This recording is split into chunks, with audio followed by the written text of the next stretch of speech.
Conclude చేయండి. Minister finance, minister finance sir, ఇప్పుడు ఆయన చెప్తూ భవనాలు ఇచ్చారు, డబ్బులు ఏమైనా ఇచ్చారా అని అడుగుతున్నారు అధ్యక్ష. అధ్యక్ష, ఆ భవనాల మీద మనకు హక్కులు లేవు అధ్యక్ష. వాడుకునే స్వేచ్ఛ ఇచ్చారు. అవి సెక్రటేరియట్లో బిల్డింగ్ సార్. వీళ్ళు ఉన్నప్పుడు చేసే నిర్వాకానికి చాలా భవనాలు ఆక్యుపై చేసుకున్నారు అధ్యక్ష. అక్రమంగా ఆక్యుపై చేసుకున్నారు. ఒక్క భవనాన్ని తిరిగి స్వాధీనం చేసుకోలేకపోయారు. ఎందుకంటే మన వీక్నెస్ అధ్యక్ష. అక్కడ ఆ వీక్నెస్ వల్ల, ఓటు నోటు వీక్నెస్ వల్ల పారిపోయి వచ్చిన మాట వాస్తవం అధ్యక్ష. మీరు మమ్మల్ని ఖండించవచ్చు కానీ ప్రజలను ఖండించలేరు అధ్యక్ష. అధ్యక్ష,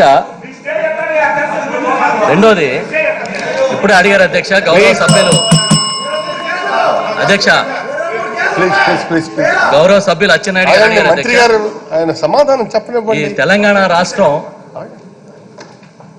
రాష్ట్రం షీలా బీడే కమిటీ ఇచ్చిన సిఫార్సులో దేనికి అంగీకరించిందని అడిగారు అధ్యక్ష. 68 లిస్ట్ ఉంది అధ్యక్ష. మీరు సమయం ఇస్తే చదువుతాను అధ్యక్ష. చెప్పమంటారా? లిఖితపూర్వకంగా ఇవ్వండి. వారికి పంపిస్తాం అధ్యక్ష. అది తర్వాత అధ్యక్ష,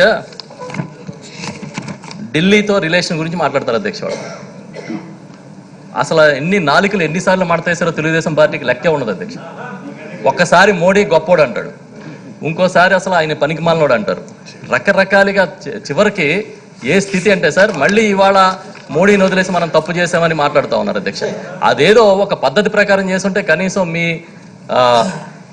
దీనికి గౌరవం ఉండేది అధ్యక్ష. ఈ రాష్ట్రానికైనా ప్రయోజనం తక్కువ ఉండేది. అది చేయలేదు, ఇది చేయలేదు, గాలిలో వదిలేసి వచ్చి ఇప్పుడు ఈ 6 నెలల్లో ఏదో జరగలేదు, ఈ రాష్ట్రానికి చాలా తప్పులు జరిగిపోయినట్టుగా మాట్లాడడం అనేది అంత అసంబద్ధం అధ్యక్ష. దయచేసి మీ ద్వారా సభ్యులకు చెప్తా ఉన్నాను, విభజన చట్టంలోని ఏవైతే అంశాలు ఉన్నాయో వాటిని సాధించడానికి కానీ, ప్రత్యేక హోదా సాధనకు కానీ మా గౌరవ ముఖ్యమంత్రి జగన్మోహన్ రెడ్డి గారి ద్వారా మేమందరం కూడా ఆయన నాయకత్వంలో కష్టపడి పనిచేస్తామని చెప్పి తెలియజేస్తాను అధ్యక్ష.